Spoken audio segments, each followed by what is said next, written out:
saan tayo pupulutin? Paulit-ulit na mangyayari sa ating lipunan, sa ating gobyerno. Kung laging, ay, ito, kakampi ko yan. Pikit na lang muna ako. Magbubulag-bulagan na lang muna ako kasi nakatulong sa akin yan nun eh. Saan tayo pupulutin bilang isang bansa? Huwag natin isipin yung sarili lamang natin. Isipin natin ang kinabukasan ng Manggahan, kinabukasan ng Napigo, kinabukasan ng Pasig, kinabukasan ng Pilipinas ang pinag-uusapan natin. Kailangan maputol na yung masasamang kalakaran na alam naman natin ay dekada-dekada nang nangyayari mula nasyonal hanggang barangay. Kailangan maputol na, gawin natin ang part natin. Alam ko sa puntong ngayon, sa puntong ito, sa kasaysayan natin, marami sa atin ay napaka-frustrated. Lalo na yung mga mahilig manood ng news. Very frustrating. At minsan powerless tayo, minsan sa totoo wala naman tayong magawa. Kahit ako na mayor, kahit ako na sabihin mong ganyan, minsan wala rin naman ako magawa. Di naman ako pwede magsalita sa publiko kung wala akong ebidensya. Sa mga ibang napapanood natin, ano ba naman alam ko doon? Nakita nyo naman, pag may alam ako, nagsasalita ako. Kahit nakakatakot, kahit malalaki yung nababangga natin paminsan, hindi tayo nagpapatinag. Pero kailangan may alam ako. Kailangan may ebidensya ako. May resibo tayo. Hindi tayo pwedeng mang-akusa lang. Ngayon, ulitin ko po kung bakit ako nahuli dahil kumuha po ako ng mga, ilan lang po ito, ang dokumento ko po sa opisina patungkol sa Barangay Manggahan, siguro hanggang tuhod na. Ganun po kadami na yung nakalap natin na ebidensya. Ikinalulungkot ko po ito. Hindi ko kinatutuwa. Marami sa involved, kaibigan ko. Kung pwede lang, sana hindi ko na lang nakita. Kaso ito na to. Hindi tayo pwede magbulag-bulagan. At kaya ako po gustong banggitin ngayong umaga na ito, kukunin ko na yung pagkakataon, dalawang bagay po. Una, kung ang bahay niyo po nanakawan, ang pulis may nahanap na suspect, hindi niyo pa gusto malaman kung sino yung suspect, kung ano yung nangyari, kung ano yung nasa investigation, siyempre karapatan niyo pong malaman yun. Ang pinag-uusapan natin dito, pera ng taong bayan, karapatan ng taong bayan, lalo na ng lahat ng taxpayers, na malaman kung ano ba ang nangyayari. Nasaan na ba tayo sa proseso? Opo, benefit of the doubt. May innocence until proven guilty. Susunod tayo sa tamang proseso. Hindi natin mamadaliin. Walang railroading ang proseso na mangyayari. Titingnan ng ebidensya kung ano ang nasa batas, administrative case, civil case, criminal case, kung anong nakasaad sa batas, mahigpit tayong susunod dito.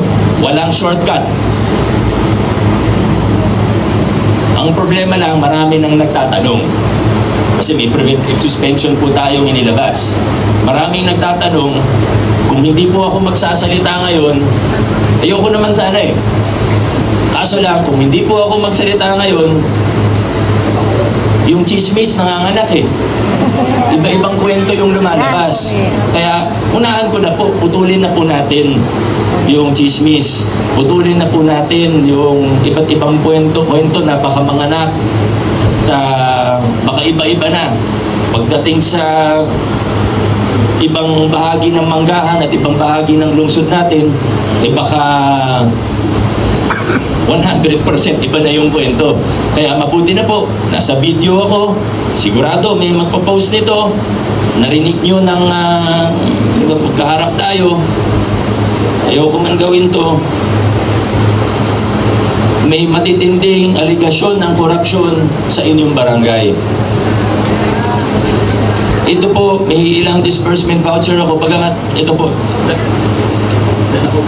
dala ko po yung marami kaso mahirap po sa papel. Sa cellphone ko na lang po babasahin kasi mas nakalatag na po siya. Bibigyan ko po kayo ng ilang halimbawa. Marami naman staff ng barangay dito, pati mga kagawad nandito. Sila po magsabi kung may ganito ba talaga o wala. Ilang halimbawa lang po ito, hindi pa lahat ay nakafile kasi gusto natin matibay ang kaso. Disbursement voucher, purchase of supplies for conduct various drills. Binabasa ko lang po kung paano siya nakasulat. In the amount of 548,500 pesos. Ano po yung mga various drills na ito? Kailan po siya ginawa? Wala po kaming mahanap na any proper documentation na nangyari po yung mga sinasabing drills na ito, ba't siya abot sa 519,000 pesos. Bibigyan pa ng pagkakataon para magpaliwanag ang lahat, pero ito lang po yung ilan sa mga nakita natin. Ilan lang po ito kasi abutin tayo ng gabi dito kung isa-isahin po natin sa totoo. Pangalawang disbursement voucher, payment for the purchase of BLS and first aid, amount of 589,485 pesos. Pero yung total amount na nakalagay dito, 566,423 pesos and 30 centavos. Ganun din po. Wala tayong makitang ebidensya na naganap talaga o nangyari talaga itong project na ito. Meron pa akong nakita street signages na proyekto. Papunta dito, naghahanap ako ng maayos na street signages. Pero ito, isa sa matindi, isa sa pinakamabigat. Payment for the purchase of wheelchairs in the amount of 249,800 pesos. Tapos yung lumabas na pera, 235,736 pesos and 43 centavos. Pati taong hindi makalakad, ninakawan.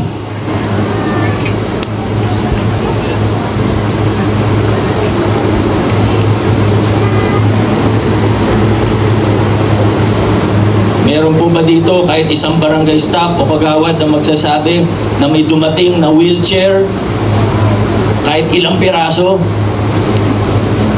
na galing sa pondo ng barangay, hindi yung donated ng konsyala, na barangay funds, galing, binili ng barangay, meron po ba? Kasi may lumabas na pera. Persons with disabilities ang ninakawan. Tapos mababalitaan mo,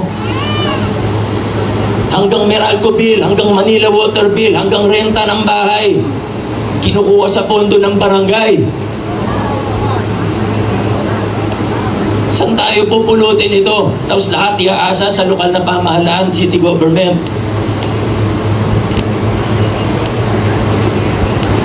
Mga kaibigan, ito po ang nangyayari sa atin. Kaya pasensya na po. Ako na po ang hihingi ng pasensya sa inyo. Habang inaantay natin na tubuan ng konsensya ang ilan dyan, na sila dapat ang humingi ng dispensa sa inyo, at sila dapat ang managot, at dapat sabihin nila sa tao na tatanggapin nila ang pananagutan. Yan na lang ang pwedeng maging saving grace nila. Ano pa ba? Kasi nagawa na natapos na Ngayon, huwag nyo tanungin yung City Council tungkol dito dahil yung administrative aspect ay dadaan sa kanila. Hindi naman nila dapat pag-usapan to. Kami, tumutulong sa case build-up. Kaya pwede ko pong i-discuss kung ano yung mga nakikita namin.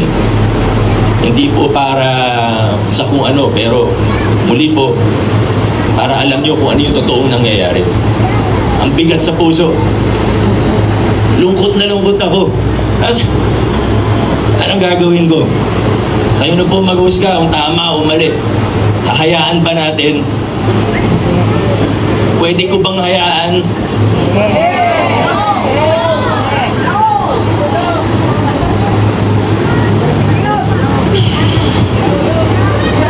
Marami pa po ito. So ayoko na po kunin ng mahabang oras ninyo. Dadaan natin sa tamang proseso. Ayaw din naman natin ng trial by publicity. Kaso kailangan ko kayo bigyan ng sapat na impormasyon. Ang hirap lang, iba kasi sila na yung may ginawang masama. Sila pa yung magpapaawa.